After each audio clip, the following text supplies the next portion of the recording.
I would like to welcome you all in ARCA. Yes, I have to get used to this holding the mic. You should tell me. Thank you, Anna. I would like to welcome you all in ARCA to what is, I think, our first conference here.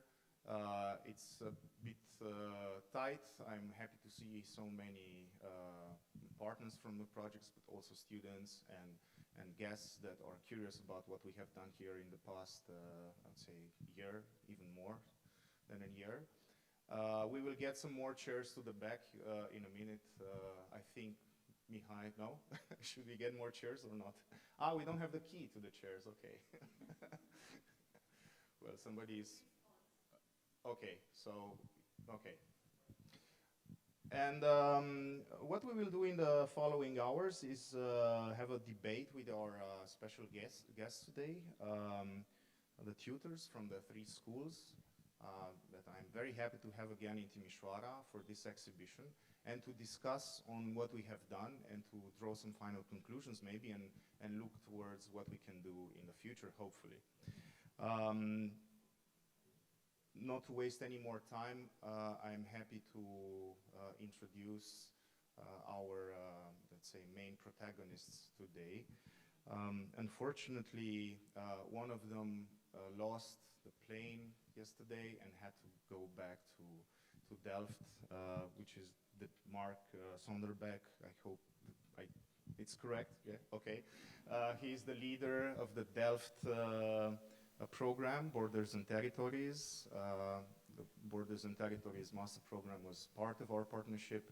So Marc is not today with us, but Negar, Sanaan, Bensi, who worked with us in the first workshop and has been very close to the whole project, is today with us, and I'm happy to have her here, and I think she will have the first presentation. But before we have the presentation, I will just announce the whole team, and then we will start all presenting. So Negar is representing the Borders and Territories Studios in Delft, in TU Delft. And then we have, of course, I would say the leaders of Bright Cityscapes, the studio Technogeographies in the Design Academy in Eindhoven. Martina Muzi, who has been acting as main curator for Bright Cityscapes throughout the year, is also with us, and I'm happy to see her again, although we've seen a lot of each other lately. Martina is not alone. Today with us is also Roberto Perez Gayo, who is also part of a studio and was an awesome addition, I would say, to the whole project and also to what we have done in the workshop in April, if I'm not mistaken. And I am representing today a team of tutors from 𝗼𝗿𝗺. Probably you know me, so I will not introduce myself, but I would like to name the colleagues that we have worked with. 2 of them are today with us. My colleague Ana Brania and Marius Gaman, who have been part of the project and have been leading our group, and also Daniela Negreșanu, who is not able to be present today because she had to attend a personal event. So this is more or less us. We will start by presenting, having short presentations on what brought us together, what our method is, and what we have done, and then I think we will jump right ahead into our debate. And Loredana Gaiță, whom I have not presented yet, but has assisted us in managing, I would say, a lot of Bright Cityscapes, will moderate us. And she will enter the stage in a few minutes. But until then, I think I will invite Negar, no, if I'm not mistaken, to start with the first presentation.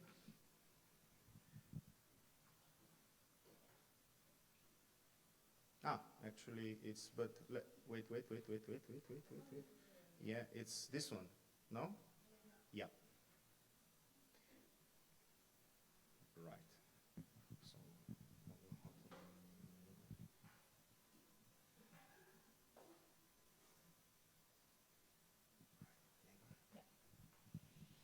So, First, good afternoon, everyone.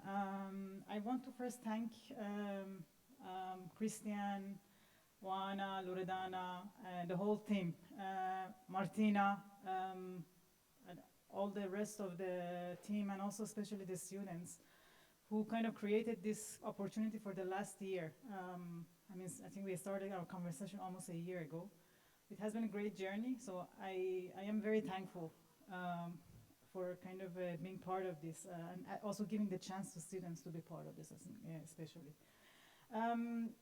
So I would like to kind of start maybe with a kind of a little bit general, let's say, kind of statement of our group.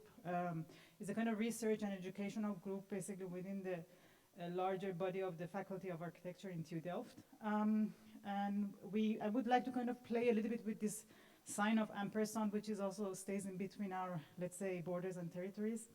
As a kind of, let's say, general introduction, Borders and Territories investigates spatial bordering practices in emerging territories. It focuses on the critical relationship between architectural theory, spatial analysis, and architectural design, balancing practice and theory and research and design. The studio work of Borders and Territories is an attempt to indicate the range of possibilities the profound discipline of architecture still entails. Our work is geared towards the intensification of the inherent problem of architecture by focusing on the generative and projective character of architecture work. That is its agency, rather than its reflective and reflexive character, that is its fictive, let's say, objective in search of some kinds of resolution or kind of, let's say, concrete answers. For the true value of architecture is not located in the certainty embedded in its, let's say, formulated answers, but rather in the uncertainty implied by its posing of sublime questions. Now we go back to this, let's say, kind of sign of ampersand. Let's say the term ampersand is a kind of corruption of the and per se and, which actually literally means the character or by itself.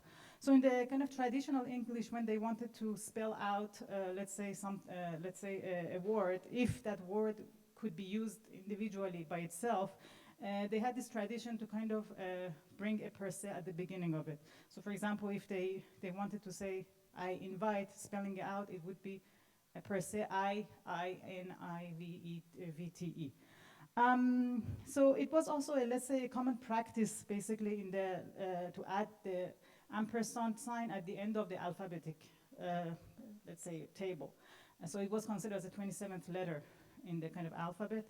And it was pronounced as the Latin ET or later in the English and.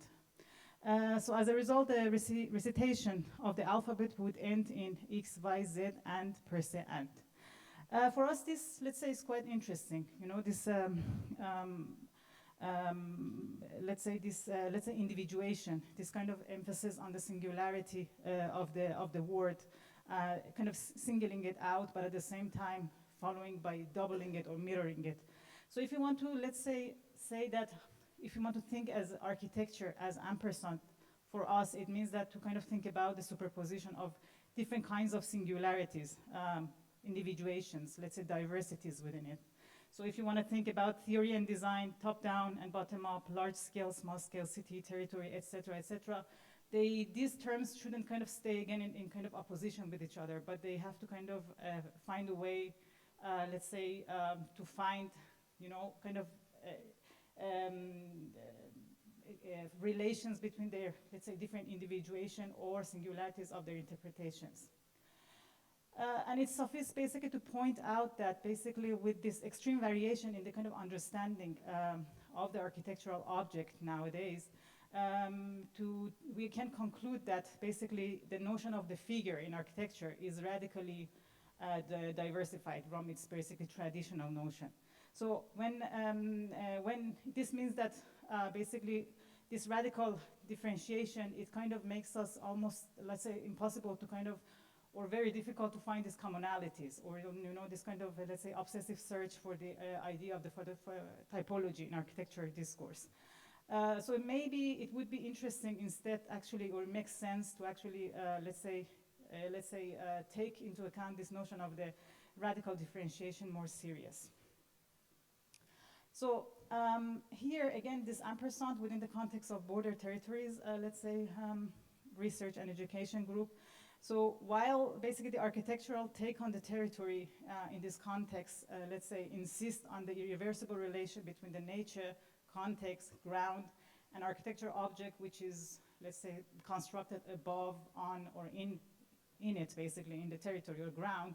In the, let's say, the architectural interest in the border conditions basically originates from this fascination that architecture object can radically become, let's say, detached from its ground. So it means that it can create urban conditions of suspension and detachment. All of these are possible, you know. So within that context, let's say, I mean, I'm sure you're kind of familiar with this work of Colin Rowe. So in that context, let's say, kind of presenting the relation between the figure and ground within such a kind of projection or display seems almost problematic. Maybe it makes a kind of, let's say, such a kind of understanding of the urban condition almost short-sighted and makes a short-handed and short-sighted. So this brings us basically to the kind of what we call the agendas of let's say, borders and territories, or maybe these 5 points that actually, how can we kind of, let's say, investigate or problematize architecture in the kind of current age. How to I'm just going to read through it because I think it's going to be easier. So first is how to address the hodgepodge of architecture production and how to properly deal with the, let's say, fragmentary state of the complex discipline, or how to formulate an architecture research program these days. The problem of the discipline itself, the expanding task of the architects, theory versus design, the emergence of research as a distinct category of architecture production, the problem of a contemporary city, the expanding field of spatial condition in which architecture needs to operate, and research versus design, or the emergences of the research in design. That is the reliance on tools and techniques for translation from research to basically architectural design itself. And also, this also, considering all this, this also kind of bring us the way that we try to actually formulate our own research itself. So these 4 themes kind of sit on top of the way that we operate basically within our group, but also our PhDs and our kind of graduations, let's say, studios. So the themes are border conditions or spaces of conflict, the role of borders in the spaces of conflict and related issues of migrations, architecture, territory, infrastructure thing, or the context and material condition of architecture construct, and the way that actually form is conceived as a territorial entity, the disciplinary boundaries of architecture itself or architectural agencies, the discursive field of disciplinary borders of architecture, and the transgression of such borders. And the last is design operations and instruments, or modi operandi of architecture. You know, the kind of the mode of the drawings, the techniques, and you know, the kind of all the instruments and techniques that we have to actually project. And maybe going back to the theme of the conference, which we thought is actually quite interesting. I think maybe also what I was kind of trying to say in maybe a bit more complex words, I think the result you can see also in the kind of atlas of distances work here. So it's not so far-fetched. I think we are there already. Architecture as taught and practiced today is but a grammatical fiction. Neither teachers nor students are today encouraged to undertake an adventure, dangerous, risky, perhaps hopeful, which understands itself as a search for the whence, the where to, and the why of architecture's condition. A quest for the miracle, or at least the abyss which illuminates it. So kind of considering what Lipskin was suggesting, maybe a kind of a suggestion for today's, let's say, discussion maybe after, thinking about what is pedagogical activism. I mean, activism, action, or activation as a kind of mode of operation on means of divergence or agencies of protest. I think it would be very fascinating to kind of talk further. Thank you very much.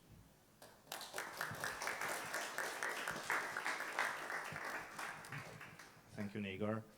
I think I'll have a problem speaking that fast. But I invite now Martina and Roberto to present their perspective on our partnership. So I think we only have 1 mic. Yeah, thank you. There was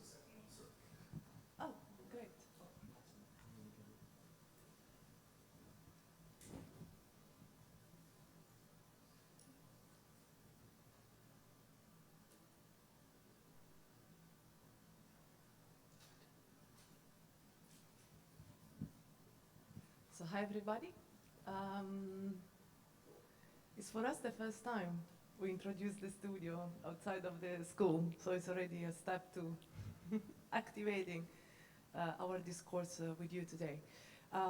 My name is Martina Muzi. I'm the studio leader of the bachelor department called Studio Technogeography. We started this adventure 2 years ago, so it's a rather new studio that started to run with an entirely new reconfiguration of the bachelor program. So we say that because compared to the University of Negar and Cristian, it's a rather smaller studio, so the way how it is structured within the bachelor department of Design Academy Eindhoven. And we are two representative of a group of other tutors, which is actually growing. So we are in total 5/6, depending on the semesters.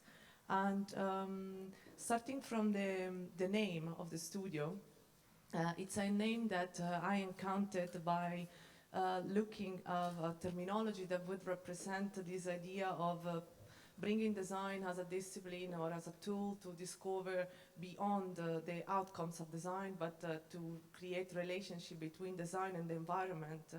And Technogeography is a terminology that absolutely was not invented by us. It's a terminology that exists.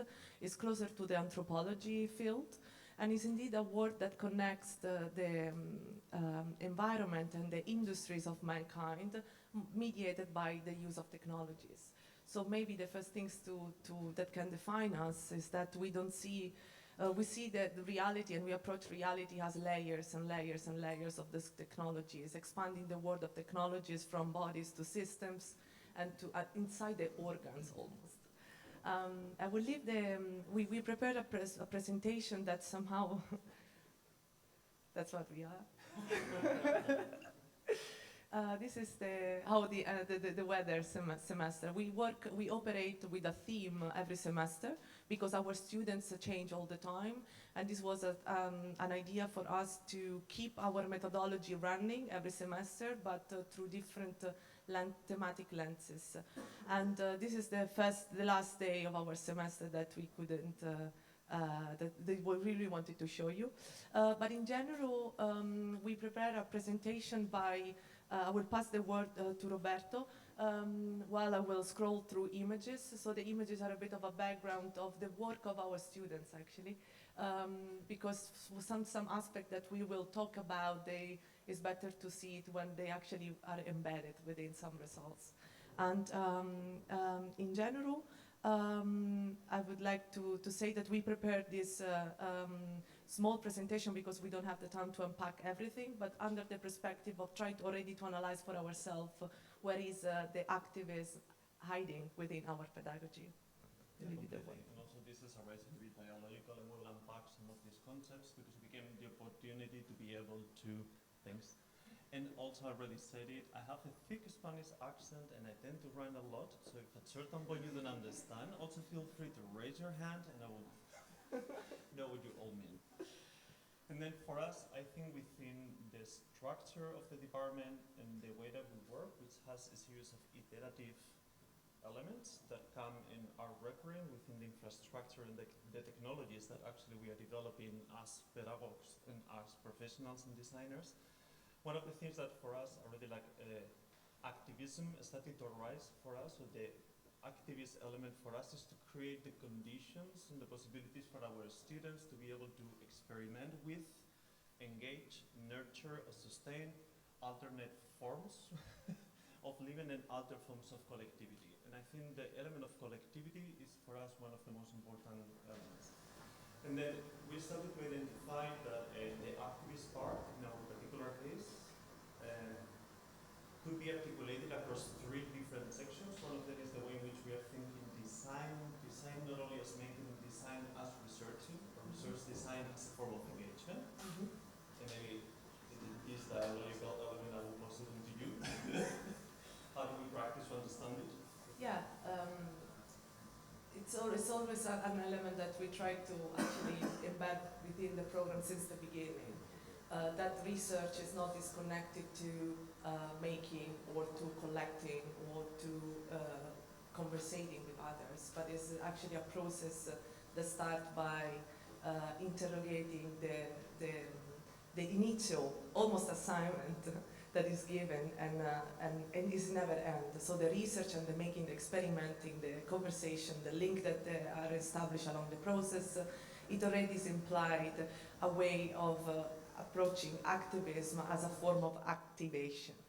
And this is also really beautiful, the 3 lines of Negar at the end. How can we create a framework for action to be taken? And another part in the moment that we are speaking about engaging or designing through the particular system or knowledge, not about a system, is speaking about a particular distance and a particular belonging within a specific material, technological, media. And then from that immediately it's starting to unpack notions of what does it mean, that positionality. Either it is like a social positionality in which power imbalances and differences exist and how they engage, and what is the ethical and the political dimension of this. But also at the same time, what does it mean to generate, and that leads a tiny bit to the second part, when you are part inside of this element, how do you orient yourself when you are not this external observer that actually are part of it? And that brings a bit of like an emphasis that we have on more aesthetic or material elements as part of this activism, as forms of what do we sense and what sense do we make out of it? That double part of sensing. Almost how do we engage? That was a bit the first part, is like which tools, but which strategies and which lenses do we decide to choose for this engagement to be part of the research process itself.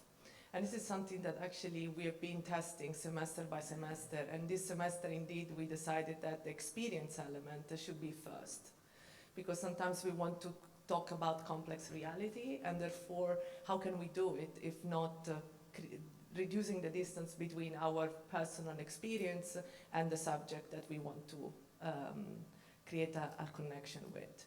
And in that sense, something that we will see also through the images, the level of what are the systems that are already applied for representing or for narrating or for operating certain in certain contexts, what is left outside. So with who do we decide to create an alliance, or what do we decide to look closer than another thing in order to shift the balance of that. And this is also another hidden layer of activism that doesn't result as a form of manifest, but as a form of basically making choices within the process. Yeah. And at the same time, in the moment that we are talking in the ways in which our senses are oriented, and that by this process of orientation and disorientation, that what we are turning towards and against, that generates also a whole series of discussions about the extent to which media, technologies, in a very material way, actually are creating the possibility of highlighting specific elements and creating a certain publics. In the moment that something is brought to the front, becomes public, becomes visible for everybody, how do we engage with this? And this is the element that perhaps some of you have experienced in the Atlas of Distances, and another ones our students actually experience it almost on a daily basis, is this emphasis that also has quite an activist element, which is what is the collective co-creation, co-emergent possibility for us as pedagogues to create once more the conditions through which all this multiplicity of knowledge, social positions, media, technology, allow for the possibility to explore a theme or a topic not only on the individual level, but also on the systemic and collective level at the same time without giving any primacy to either or. What is this level of complexity between the individual paths of our students and the system that starts to emerge, and the system by which they have to be confronted outside of the school? That level of system complexity and design. And this is something that we turn our head around a lot. Yeah.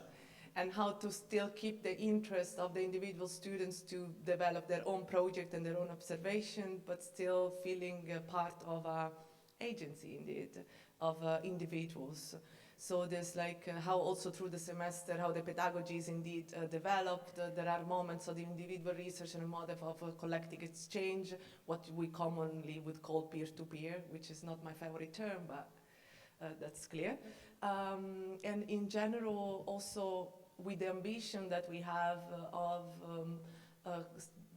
bringing a design discourse within more global, more extensive planetary is also a word that we share during the Atlas of Distances views, still how to do it in a pedagogical ground, for the fact that is at the end of the day stick to a schedule, stick to the growth of students that change every semester. It's literally 6 months. So we really think that at the end, what we try to implement is this idea that maybe alone we can't, but in proximity we can.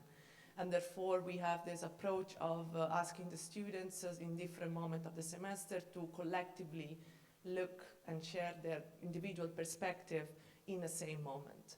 And at the end of the semester, it's always beautiful to see how this individual path at the end comes back within the final presentation. A bit how it happened here in Atlas of Distance is a similar, but extended to the school. How starting from individual perspective with personal sensing of the context, how it goes back within individual voice within a collective group. Also, sometimes questioning ourselves what collectivity means in that sense, because sometimes it's more appropriate in my understanding the word proximity. Yeah, or actually without the politics of that, because in the moment when we are departing from our students to position themselves not as an external researcher, but as themselves, in the moment that we are asking them to operate within their living experiences, with their perceptions, with their bodies, in the moment that we are practicing alternative ways of engaging with the media that is shaping to them, and we are generating all these alternate ways of knowing, then what does it mean to reconcile them without having to homogenize, or what does it mean to actually having to generate another normative system by which all of these differences that we have been able to generate have to be reconciled? What does it mean, this difference?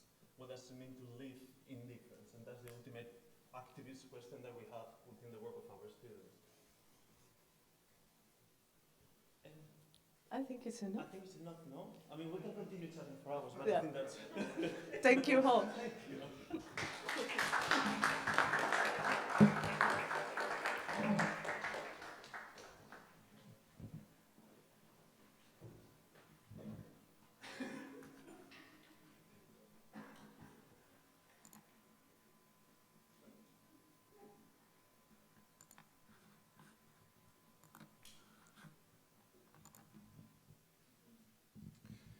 So, it's a bit hard for me now to follow these two very good presentations, considering the fact that we are not a studio in itself.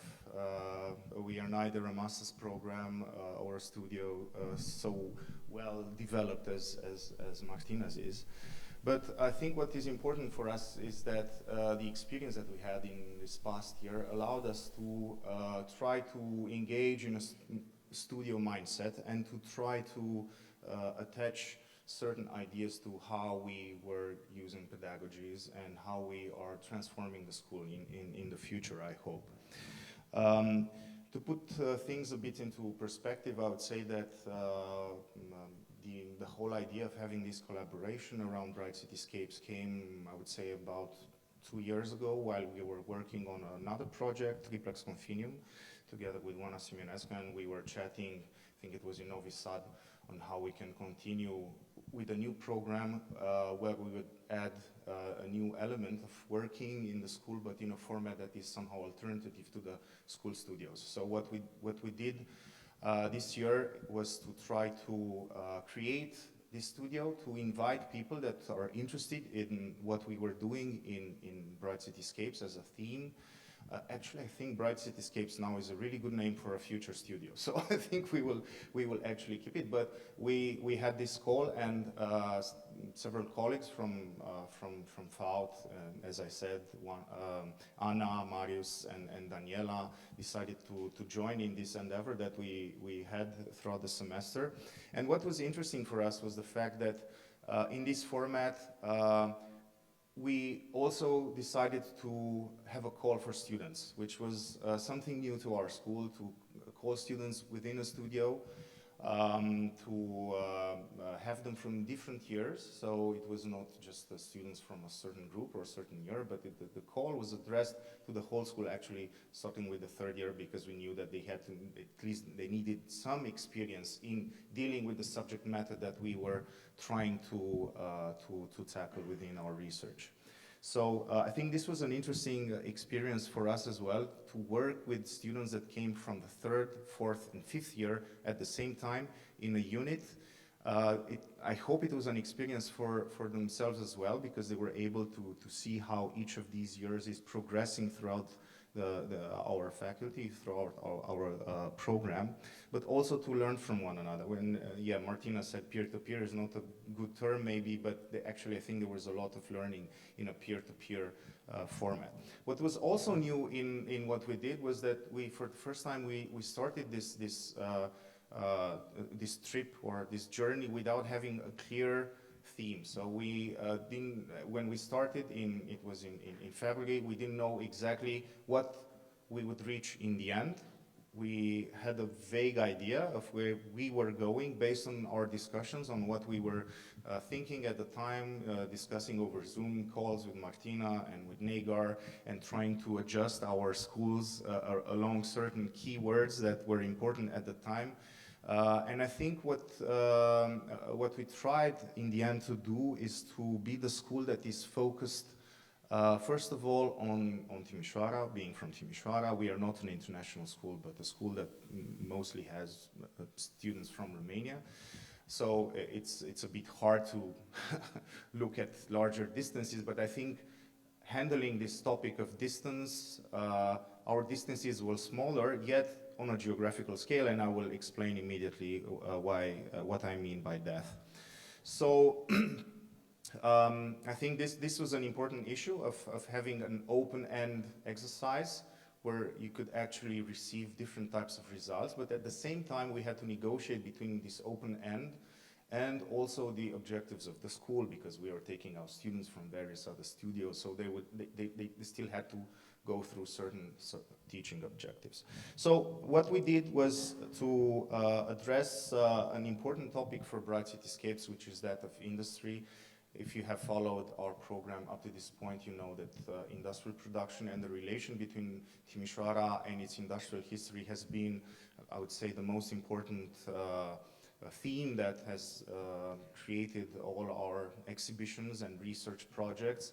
And we based our studio also on the work of Norbert Petković, who has been, I think, a very important addition to Bright Cityscapes, because in the beginning of 2023, he coordinated a study on the industrial landscape of Timișoara, highlighting several connections that we have not been aware of or not paying enough attention, I would say, to, which is the way that industrial production has used spatial resource, but also developed Timișoara into what it is today, and continues to do so in light of what Timișoara is now for Romania, and I would say for the Euro region, which is a really strong industrial powerhouse, I would say, compared to other towns which are more driven by services or the service industry.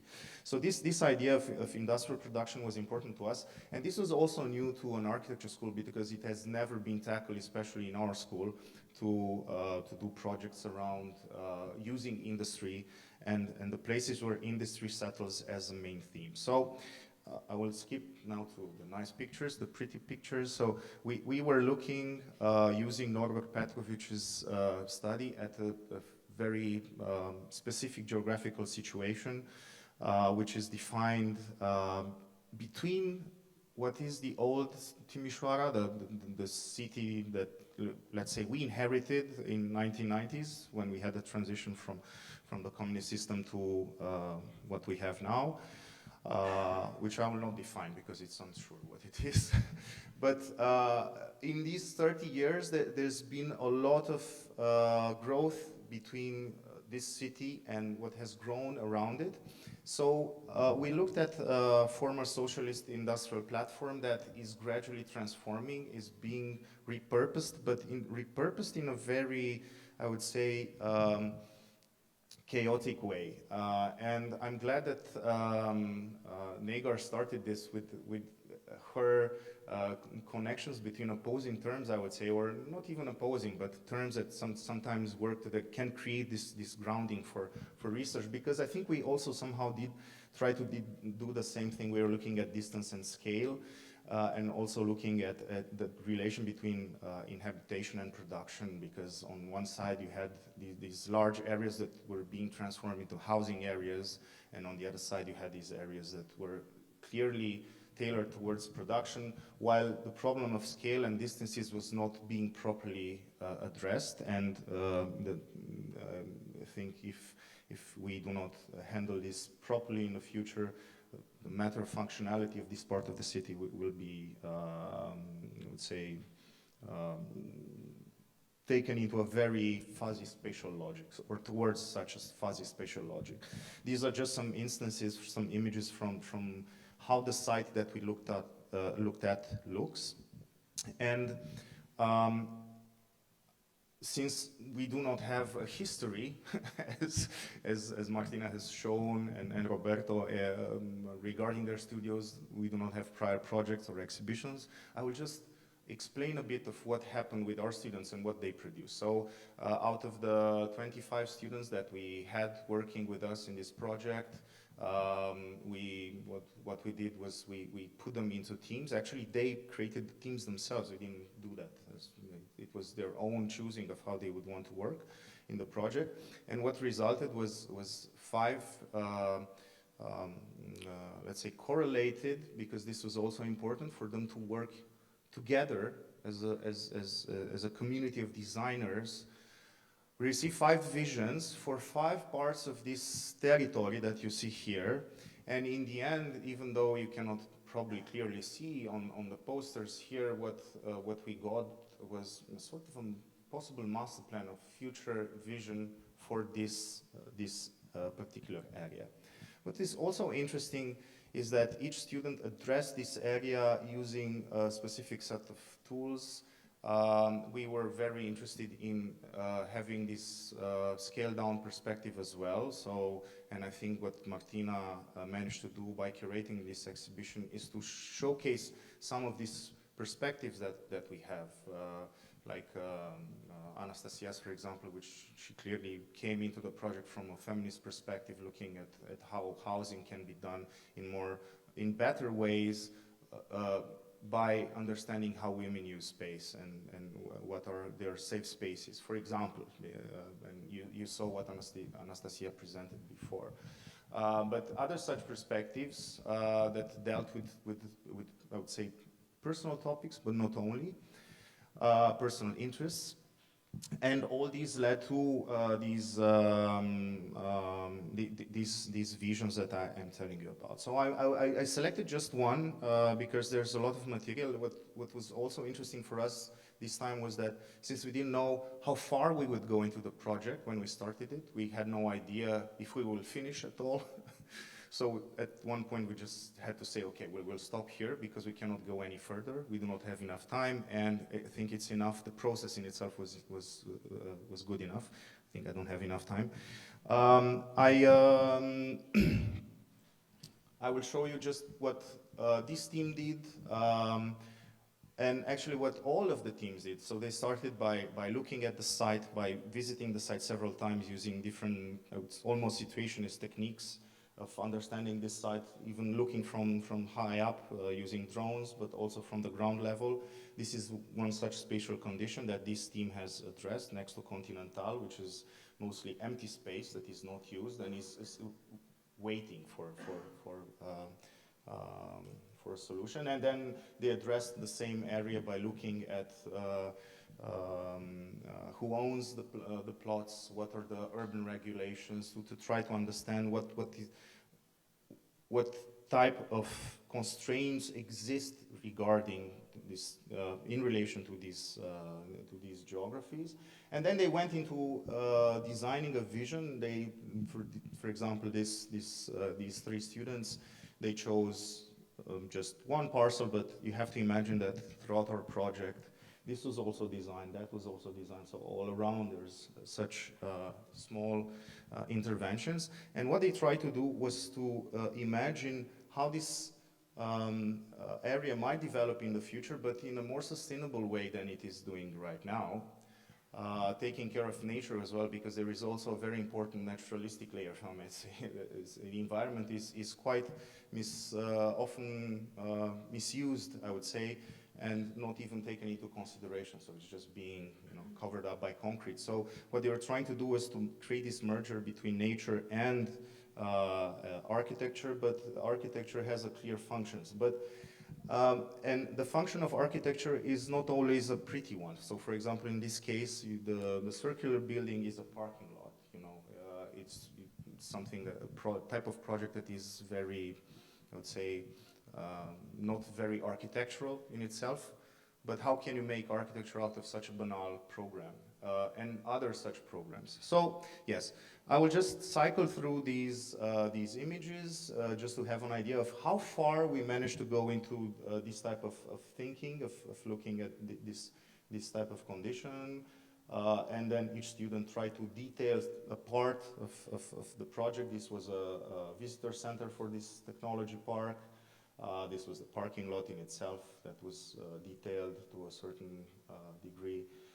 This was a school because we discussed with Continental and they want to make a school to teach not engineers but handlers of various parts of the production line to do certain tasks, and they didn't have that at this point, so we imagine what this school might look like in a architecture that is sustainable. This is all a wooden building, so this was the topic of this student to study how a CLT wooden building might be built around this issue and this objective, and this is what came out of it. And these are just, and this is a sports hall in the same project, and these are just, I will stop with this image. These are just 3 of the 25 projects. In the end, what we managed to do is to create 25 objects that are all in tune with one another in a vision for a larger territory that is currently being overlooked and left, I would say, at the mercy of certain developers that clearly do not have this type of thinking. And what we try to achieve, I think, is to move forward this type of planning towards bodies that might be actually interested, like Continental or other actors in this territory that might consider actually bringing quality in their planning. So, to us, this was an amazing opportunity, not only because we were able to hijack, I would say, the school and the system, but also to learn, especially in the common workshop that we had in April, to learn from one another and to see how we can approach our own projects, but looking through very personal lenses. And I think that's an addition that I would want to thank you all for bringing into our mix. Yes. Okay. So I will stop here. Thank you for your patience until these 3 presentations, and we will continue straight away with the panel. I think we should move the chairs by discussing how, at least in our case, this can translate into future experiences. But I think Loredana knows more about how we want to continue. So, hello. We are continuing the conference with this debate between the 3 schools of design and architecture. And I would say I have a very difficult task now, because as everybody had seen, the 3 presentations are super diverse. And if we are talking about, and I will take you in the order of your chairs, if you are talking about the Faculty of Architecture and Urbanism in Timișoara, the activism was thought in the way of how to build a new type of experiment for the students and how to give liberty to otherwise stiff type of academic structure. If you are talking about Delft, I would say that the activism, and this is my personal interpretation, of course, is the fact that you raise really complex questions about the profession and thinking forward, how can they be addressed nowadays? And I would say the ones that tackle this concept the most would be Martina and Roberto with their studio, and in terms of how personal experience and research from another point of view, from the user or also the designer, mixing these two actors together, and how this influences the production of your work. But in order to have honest debate or a debate or a conference that helps broaden this perspective of what is alternative pedagogies, I would give you back the hard task in maybe thinking about how would you phrase what the others are doing and what is your perspective on the other presentations. What is your personal take on the experiences that they presented? I think just one thing to add, we are talking also about cultural geographies, and being here in the same space, I think we cannot start a debate without actually saying what is it about and how to put all our very different perspectives together in order to formulate maybe something common that relates to pedagogical activism. Of course, it's a very hard task to do in half an hour, but at least to open afterwards also the discussion with the public, I think it's a necessary step.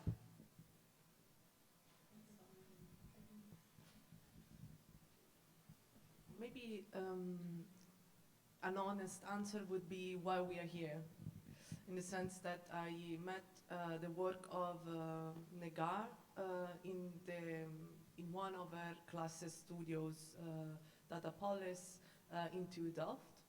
And actually, I received an email by your colleague, Paul Cornett, while I was running another program in Design Academy.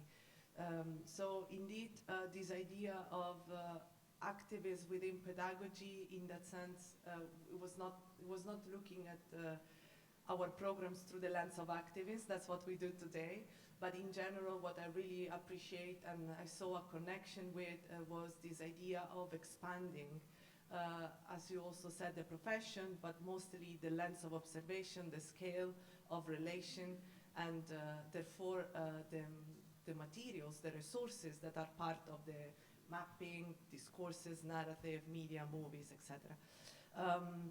In that regard, it's also it links to the idea of what cultural geography, in my perspective, it is, which is like an understanding of geography beyond the imposed systems of territories, indeed. That's also something really common. That also is part of 𝗼𝗿liche cityscape view, in the sense that how can we research a context by being aware that what we are looking at has a value here, but has so many other values somewhere else. So what would be, for example, the geography of this phone, or of this shirt, or even this group of people? And in that sense, I think this is something that we all have in common within the 𝗼𝗿liche cityscape. It was central within the formulation of the experiment that we made, and even through different approaches, how can we create a program that somehow cross our boundaries, our own boundaries. As also we saw in the presentation, in our case, we can talk about our case. Our boundary was how can we extend what we do in our classroom to also other schools, which is also an extension of scale. We're talking, the exchange was between 54 students with 8 tutors. So it was a big engagement of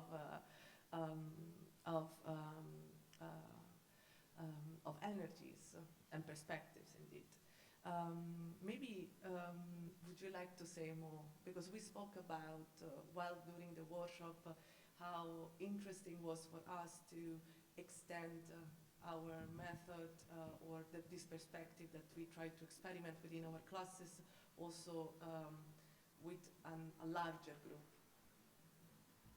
Yeah, it's not a question of a larger group, it's also like the question of like creating a system in which different set of values, priorities, individual trajectories as schools, but also within the schools, the students.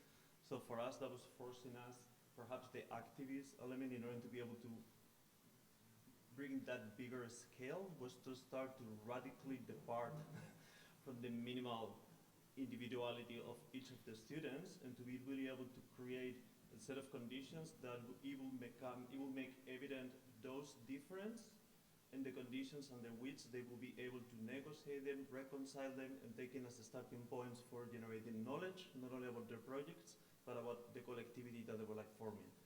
And that was for us like the importance of being really able to do that, so that we could be very, how to say,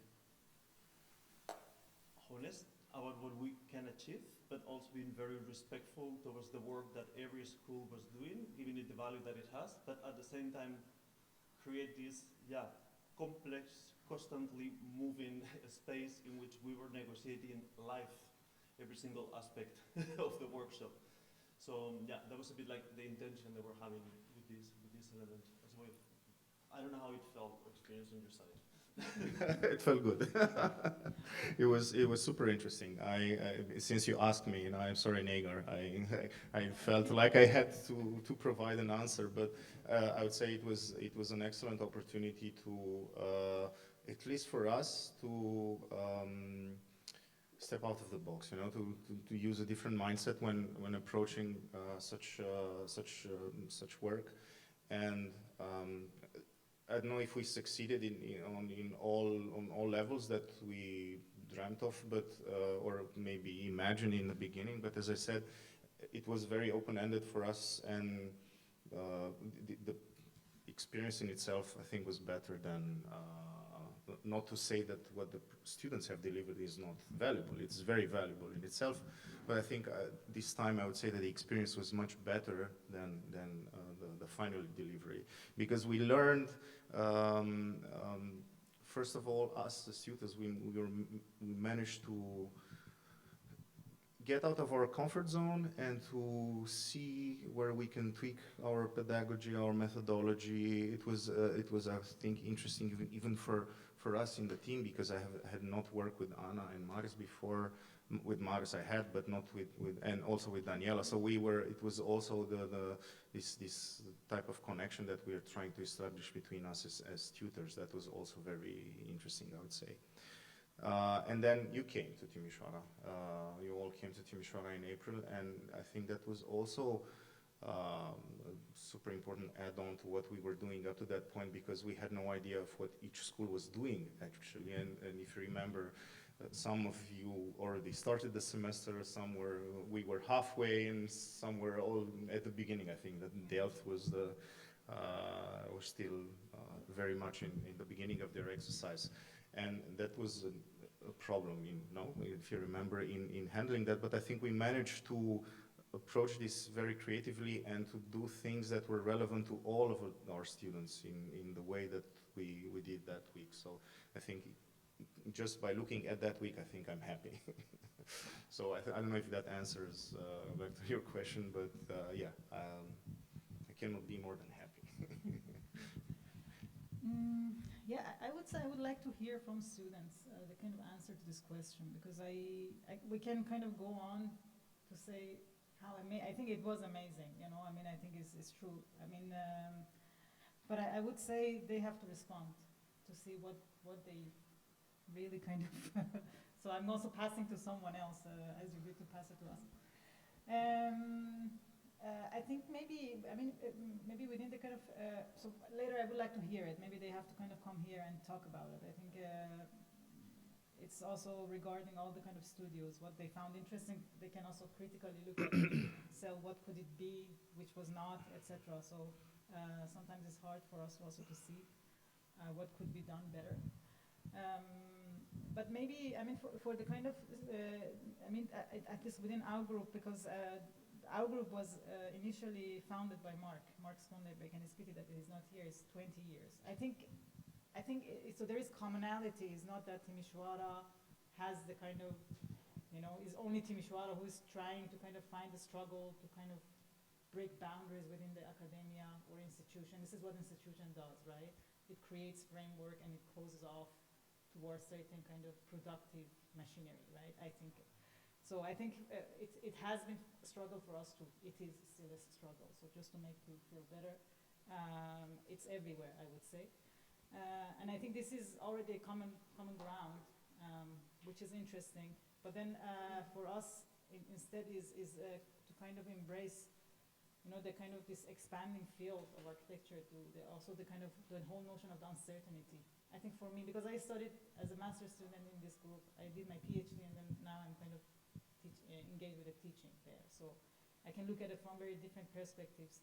And I think maybe the kind of merit has been somehow the kind of, let's say, the effort is to kind of find a position within this field of uncertainty or the possible expanding situations. So not everything is given. You have to reevaluate it. You have to reconsider it, basically. I mean, I think the kind of best thing comes in the kind of projection of the city of the coming Rome. Like a figure ground is not that condition anymore. I think if you want to understand the city, it's much more complicated. So, and I think maybe we try to do it. I mean, with all the exercises within also the kind of workshop, even the kind of starting with the walks, and I think it was interesting to see that the students already are getting, the task, very seriously, to see things other than, what we kind of know as architect is obvious, basically. So I think that was. I hope it was interesting, and I hope it will continue. I mean, it doesn't matter which level you are, bachelor, master, etc. So.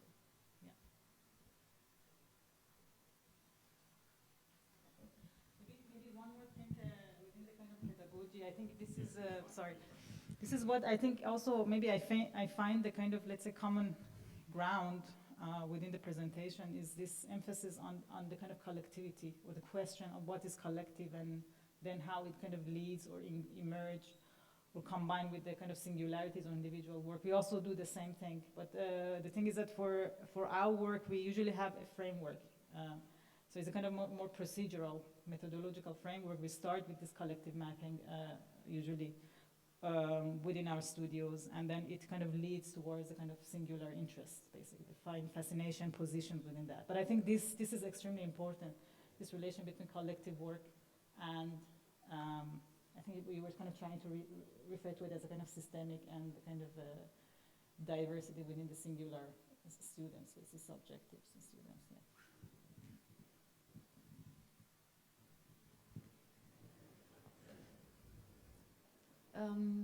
You were talking about different types of directions that converge into alternative pedagogies. I've heard from you, Negar, I think. Maybe I have my personal interpretation on what you said, but I think it's very interesting that even research can be seen from this perspective, because we are talking here about very productive professions. Professions in which the end product is the main result and it's the goal, whereas research is the base, which can be easily surpassed in our professions. And you are all presenting a way in which research has a central focus, and it is the start of any architecture or design process. But this research can have 1,000 types of methodologies. Research can be tackled from many directions also. I would like to maybe stop to one of these methodologies or directions, because you are talking a lot about personal experience. And maybe this is something that also the students can share afterwards. I think in design, it's easier to talk about personal experience, whereas in architecture is a bit further away, even though we are all producing things that should be used by people. So experience is still it's central, but it's again easily to surpass it in the design process. We are talking about experience in architecture since maybe the 60s, so even architecture is opening up to personal ways of filling urban space, interior spaces and all this. How would you say, what are the more specific methodologies that you imply into tackling this direction in your pedagogy?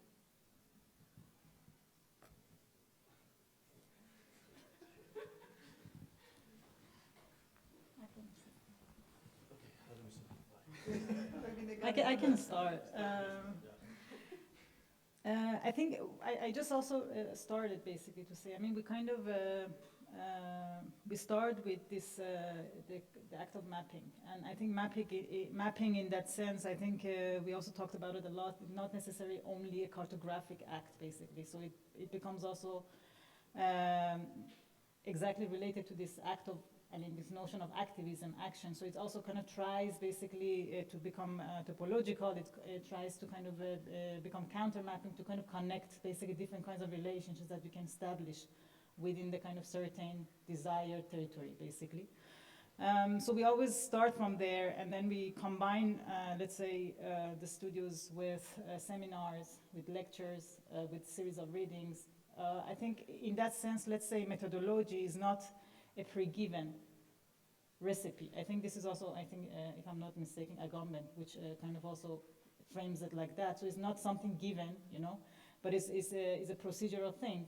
So it's something which is very much related to content, and it also takes shape through the way. And I think this is very important, that it kind of brings to this the discussion of the experimentation, the importance of experimentation within the kind of, let's say, at least within the educational setting, kind to dare, you know, to experiment with the things and then find a position and kind of proceed basically within that.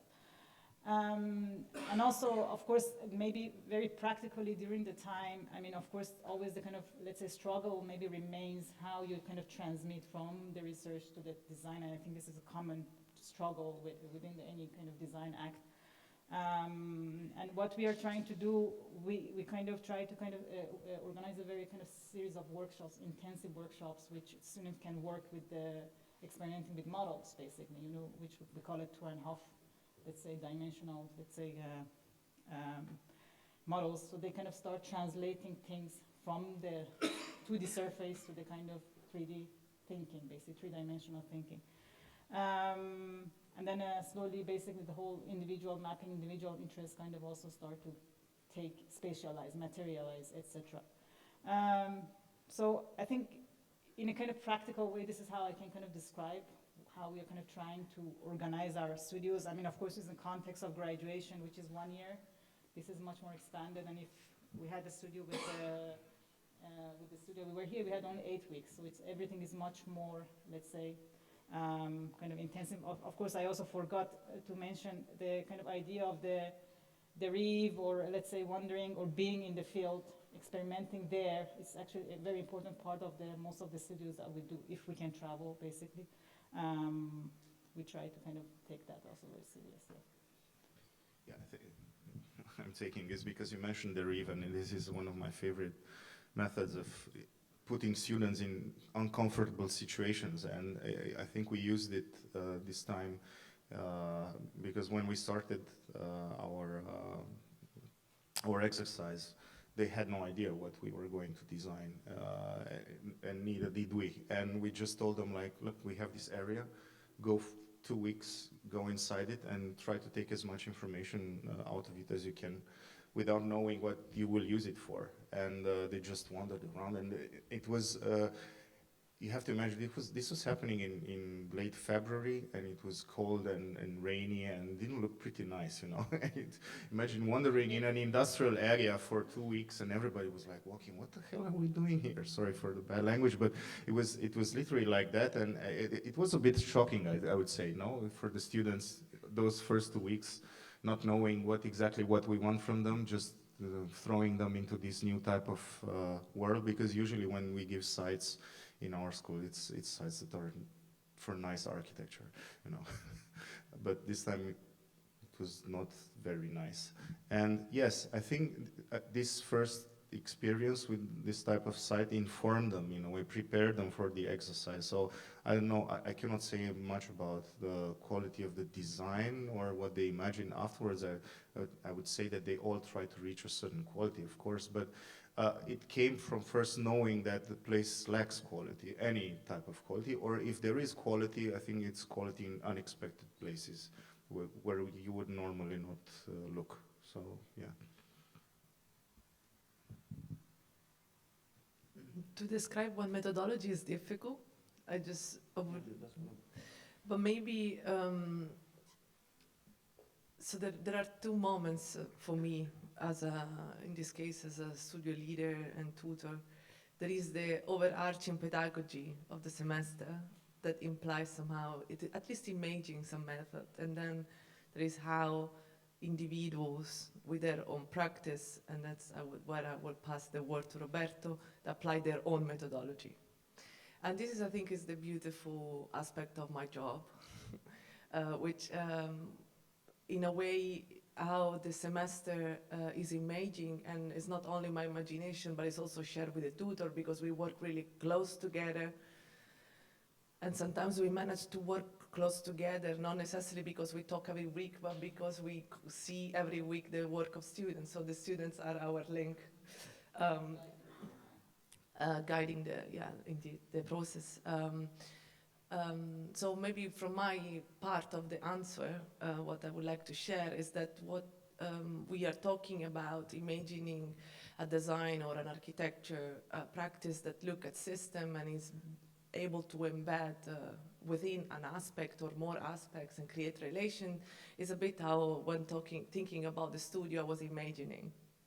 So that is that the work of the different classes, that in our studio students have 3/4 classes, sometimes 2 depending on the moment, are in a way discourses that through different media, through different formats. So there is like, we are interested in space, we are interested in moving images, we are interested in mapping and visualizations, representation, but we're also really interested in the material agency, material culture. So thinking about the program, how can we create a program that has those aspects that can keep the individuality and the methodology of the tutors that are invited, but also make sense together. And in a way, that's how the studio is planned, and therefore the challenge is sometimes of creating collaborations in the way this idea of collectivity expanded to tutors that have a similar understanding of the practice.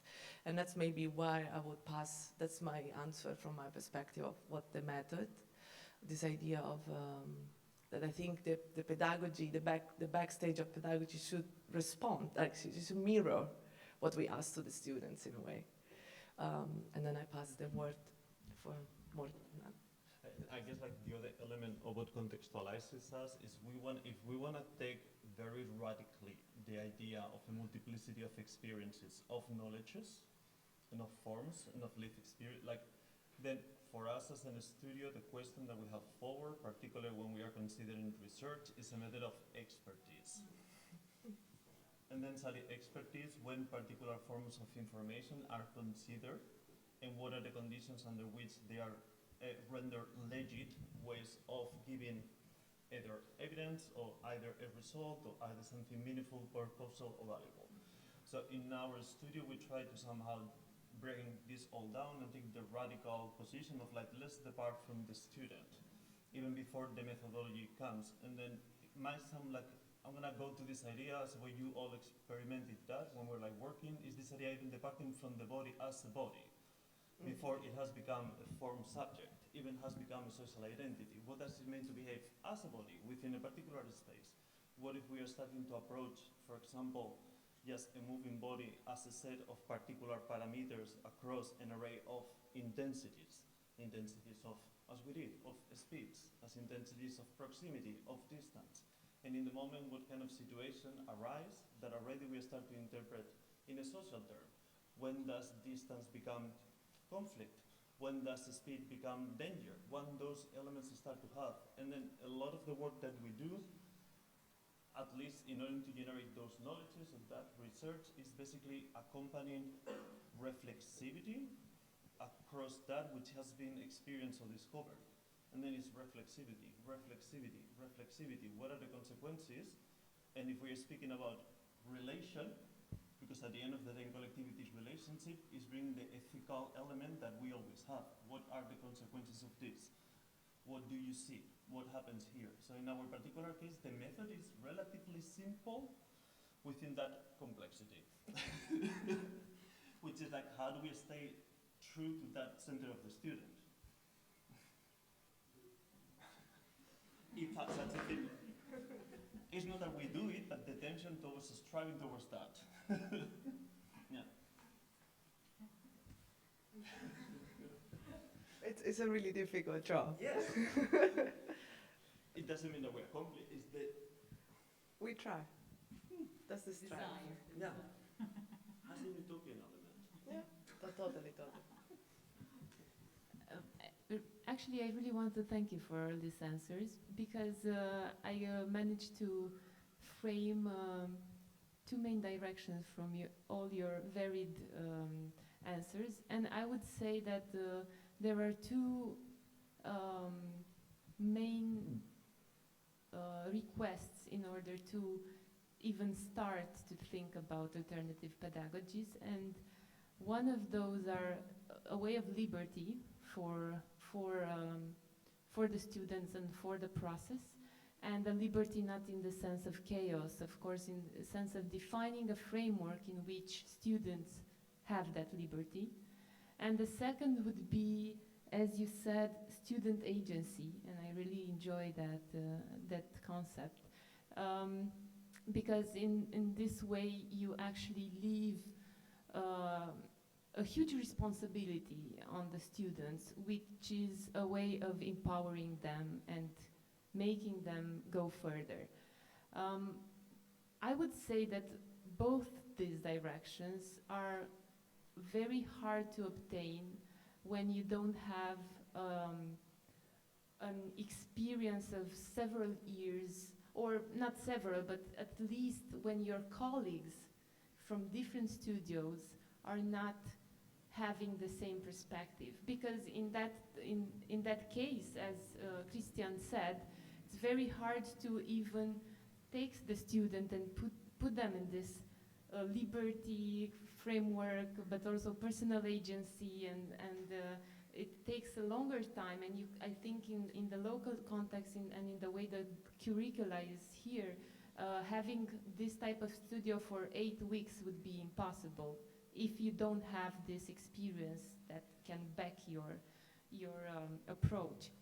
And I would like to ask especially Negar, Martina, and Roberto, are your colleagues also from other studios, departments, whatever? I mean, the students that you had the students that you had participating at your studio did have similar experiences and are familiarized with this, or you take each time the students from ground zero?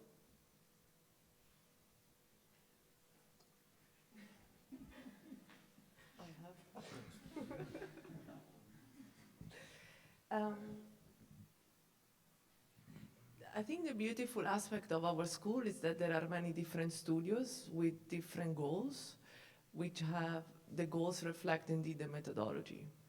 So, and it's not it's not only a question if the tutors have freedom or the similar experiences. Actually, I think the beautiful aspect of the bachelor department is that there is diversity in the goals of how design should behave or act or perform.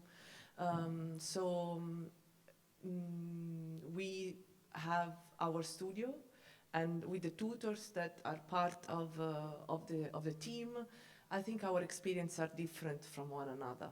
And that's also why we are there.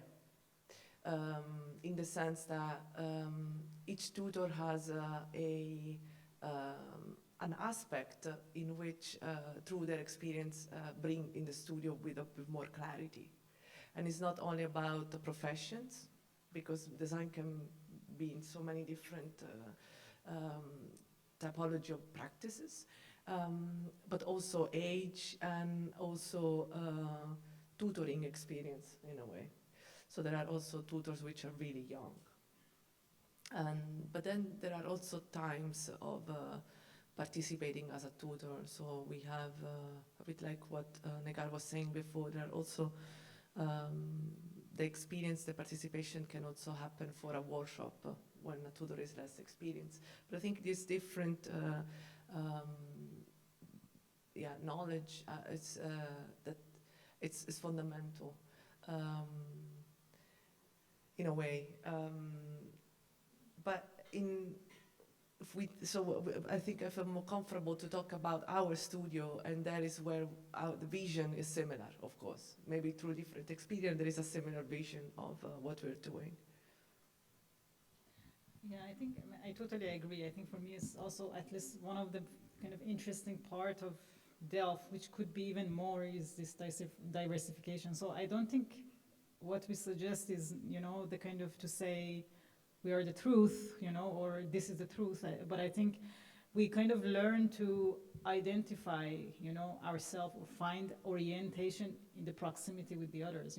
I always remember, like, when you want to start a PhD, you always say, you start with the kind of rejecting or deleting, is how big it is, right? You kind of say, I don't want to be this. This is not what I'm interested in, instead of like exactly knowing what you want to do. I think this is also interesting for the students, right? When they are in a context which there is diversity, so they can orient themselves basically in proximity of the things that they like or they don't like or they want or they don't want, etc. So, but this is not absolute. In a way, institutions can become even more diverse, right? And I think I don't see any problem with conflict. I don't see any problem with oppositions, with not agreeing, etc. I think what would be productive is that within those small bodies of, diverse entities can emerge, so which can become guiding pedagogically in different ways.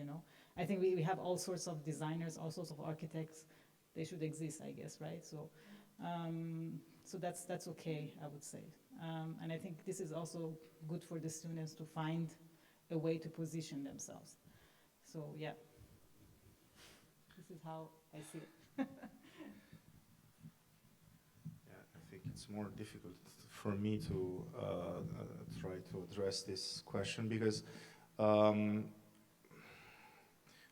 as I said, for us, I think it was very experimental as this partnership in the way that it tried to hijack, in a way, the school, I might say. And I really have to thank all my colleagues that accepted and played along in our hijacking the school because if they wouldn't have agreed for all those students to leave their normal studios and join our studios, then this probably might not have happened. So this was detrimental. But then again, I think what we tried to show was that you can do the semester project differently from what I would say most Romanian schools are used to. We are very much focused on programs, programming. First year is a type of program, second year a different type of program, third year another program, and things like that. So it is all very program based, and what we did here was we work without a specific program. So students could create their own programs, their own scale of intervention, from urban scale, large geographies addressing territories, to small scale, and but also work in an integrated manner with one another. So they had to pay attention to what the others were doing so that it would all make sense in the end. And that was very hard to coordinate considering the fact that all these classes were extra classes for everybody, for us as tutors, for the students as well, and we had to find a special slot in our scheduling just to put this studio in, so it was a bit crazy for us as well. But I think we had some experience in our faculty in trying to address this, because we've been working for at least a decade now in the diploma projects with different units, and we dropped these units to the 5th year, so now the 5th year students can choose a certain type of project that they want to address, so they actually choose their assignment. It's not the assignment that comes to them, but it is them that go towards a certain type of assignment. And now this was an extra step, so I think, I don't know what will happen in the future, but I think that we're trying to create more flexibility in how we address these semester projects. So I would say it's a win for us. I would say it's gonna be a bigger win if, as you said, Bright Cityscapes studio will remain. I think it's a good way of pushing forward this students' agency and their desire to pursue something they really wish, versus the way of just going in another academic year and following the courses because that's the way they are, and not having anything to say in your process of learning. I would love to talk more, but our time is ending now. I would take with me one key word, and that's hyper-reflexivity. I think it's very important for each of your processes. And before ending, I would like to ask if there are questions or remarks from the audience, please.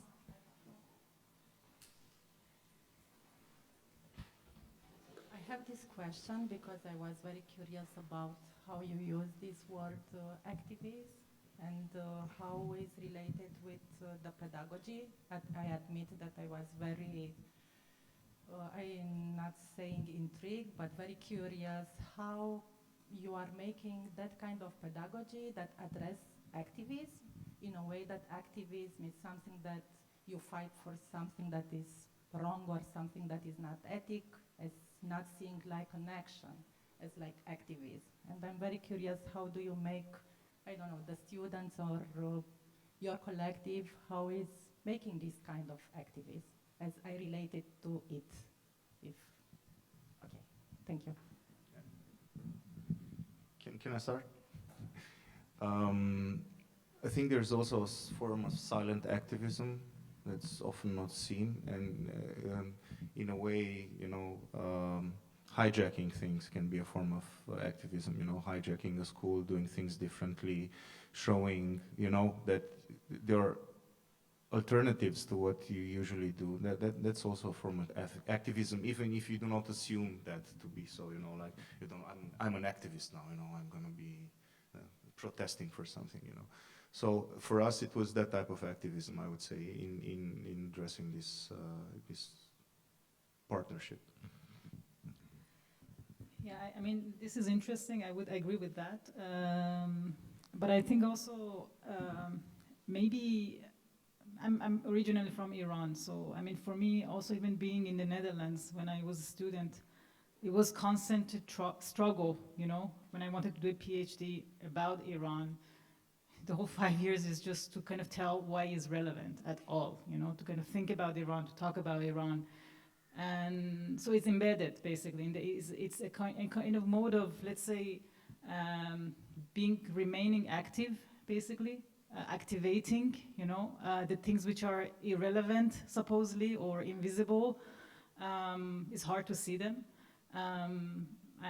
With any kind of technique or medium, tools that you have, you know, within the discourse, within the language, histories, geographies, etc. And I think this is also what we are trying to do, both in the kind of studios and within the research body of the border territories with the PhDs, but also its kind of involvement with the studios too. So I think, and silence silence protest, I think it's part of it, basically. So it doesn't have to be, I mean, of course, there are forms of literally like the social activists, basically, that I mean, they are a form of also practice of design that's also existing. It is less common, I would say, at least in the context of Delft, because it's still a kind of very technical university. It has similarity in that way with Timișoara, I would say. Architecture is kind of understood as a technical problem still. But at least within that framework, this is how we are kind of trying to interpret that, basically. I think it works on two levels. One, on the level of the students, we cannot make the students activists. But on the other hand, there is a word that, for example, in our studio, we are using a lot, is the idea of urgencies. So if you're looking at activism as a form of change, creating the conditions for a student to be really able to identify what is urgent for them, already in and of itself is the beginning of a process that, together with resourcing of techniques, methods, experiences, collaborations, and support, immediately creates that capacity for change. And I think the other element is like to be able to provide a support with the development of a compass, or a sense of, or sharpness. Is like, is my interest of my urgency within my position as a citizen in a particular system? Is it in a particular technology? Is it in a particular effect of materiality? So being really able to help them with this process of orientation and understand their center, I think is, on a very basic level, one of the ways in which it exists. On the other hand, if we look into our position or activism within pedagogy, we need to be speaking about bigger infrastructures of institutions. And I think in our particular case, the way we understand things like this, diversity of tutors, the way that who's bringing, how porous the institution it is, how do we encourage our students to move design beyond the design realm? It's like, get out in the real world, connect with that. Think of how designing is absolutely implemented in every single practice, not as a closed circuit. So it's more like lines of direction and creating the conditions for them to be really able to, as we were saying at the beginning, create, sustain, or discover alternate forms of collectivity of living.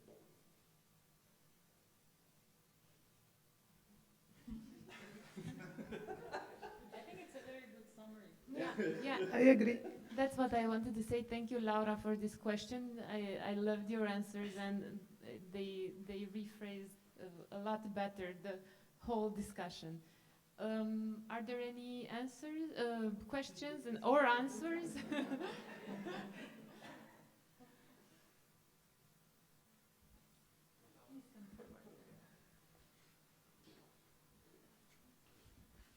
Yeah, I don't know if it's a real question, more like maybe a comment on the workshop, because I think that's where we all met. For me, it was really tough to get, like, I was more from, coming from more from a technical side. Maybe when I would be an architect, I would be a technical architect before. So for me, it was really hard to get that workshop was really about only ourselves, and I think it was not introduced in, like, it was a workshop, so normally you think about a workshop with an outcome, especially from my perspective. Yeah, I think there's a lot of fear, especially in, activism got way more complex and really also diverse. So I think maybe the question I would have then is like, how do you like take this fear and also like make the student understand that the goal is the process and bringing something out that we can discuss about, and it's not the end result yet, it's just a path of getting into this activistic role instead of trying to change the world just by one project. Thank you, Lori. There are two times for this answer, to answer to this question, sorry. One time is the time of a workshop of a semester, and then there is the time of a process of the pedagogy itself. Because pedagogy, and this is also part of our, if I would add something to Roberto's answer, is that it's how do you pass to your student the agency to activate their own pedagogy. And that takes time, in the sense that we can try during a workshop, but probably it only makes sense after a year. And it's okay for us. We don't want immediately results with our pedagogical frameworks. So if there are questions within them, it's just enriching. The concept of fear, it's a concept that sometimes, most of the time, is also related with what is a system that is there, is not changeable, it has some rules, so you can reflect or not within rules. We're talking about institutions, we're talking about system of grading, system of passing, not passing, a monetary system that supports the school. So how we tangle that and how to put the focus within a process-oriented way of learning towards an outcome-oriented way of learning, it's maybe the first step would be to don't divide the two, but to talk about one. Because it's true that an outcome is an outcome, but sometimes what I say also in class is that research never finishes, you just have a deadline. So when are you, and there is a moment in which you need to make some choices and edit, which is the choice of the moment of that specific project. And in the workshop, we didn't frame the outcome. We framed, it was not the moment of creating a final atlas. It was just the moment of experimenting on what does it mean to think of an atlas with so many individuals within it, and how do we orientate ourselves between each other, between the projects and between the methods of the schools. So in theory, it should have been a total fearless moment. I got that in the end, but it really took me a while to just see like, okay, this is actually only about myself, and this workshop doesn't have to be like, hey, we're so amazing and we claim this and this and this. No. Sometimes sometimes, I don't know, what do you think, but for us, we don't reveal everything at the beginning. It's just like initiating a movement, and then we are also kind of open to see what it brings.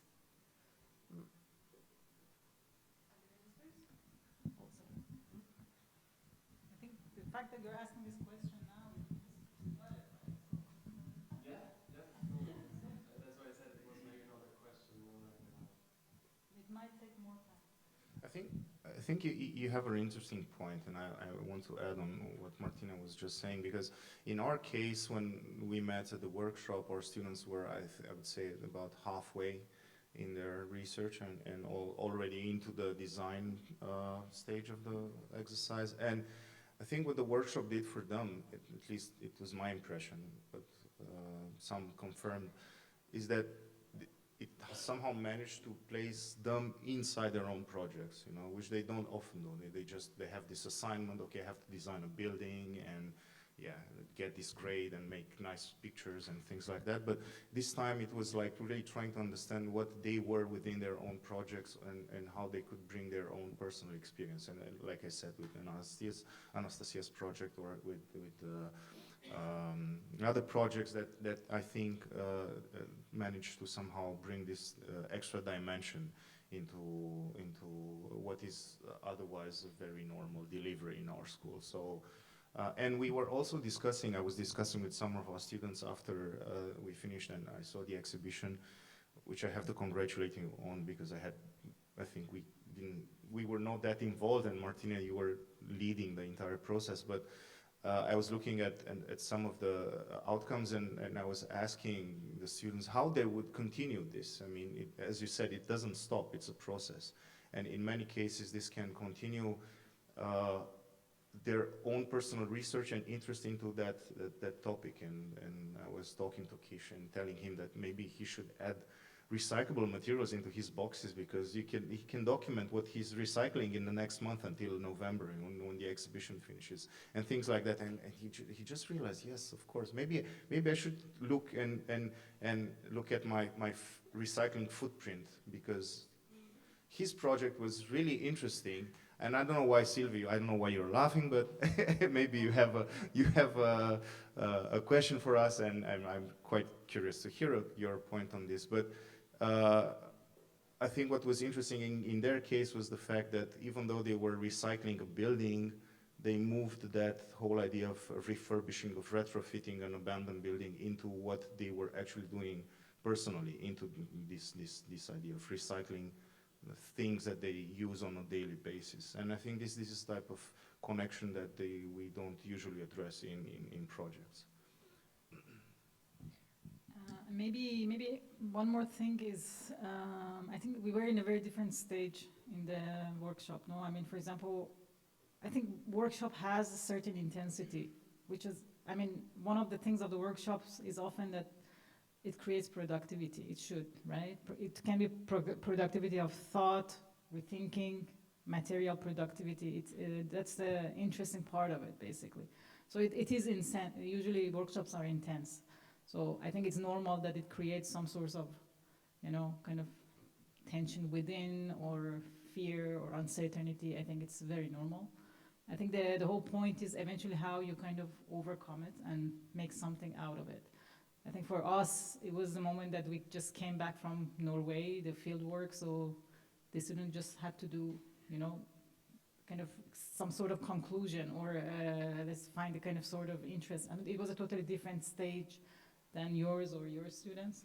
So I think what we should learn is that it is fine to be uncertain at certain points in our career, in our life. I think the point is how to kind of can surpass that, to remain productive and to kind of move on. So I know, of course, yeah, the kind of, you know, within the institution, you always have to grade the students. It's not really my favorite task neither, but it's part of it. So I think maybe we shouldn't give so much weight to that neither, so, yeah. Thank you. Are there any more thoughts? I would like to say that this workshop that you were all referring to, even the students, was quite a disruptive thing in the academic year for each one of you. I mean, if we also hear the perspective of the students, and I think that it would be an easy thing to do for the future. It didn't do a lot of compromises in your normal process of pedagogy. So, but in exchange, it left a mark on everybody involved. I would like to thank you all for participating, for flying to Timișoara, and in order to have this feedback of the process. And I hope that we will have these types of exchanges a lot more in the future. I will finish the conference today saying that Bright Cityscapes will still have 2 more events this year, and we are hoping that you will be a part of them also. Bright Cityscapes is a program coordinated by Politehnica University Timișoara and Faber, and is financed mostly by the municipality of Timișoara through the Center of Projects and by the Romanian Order of Architects, Flex Foundation and Albert Foundation. Thank you all. Have a nice evening.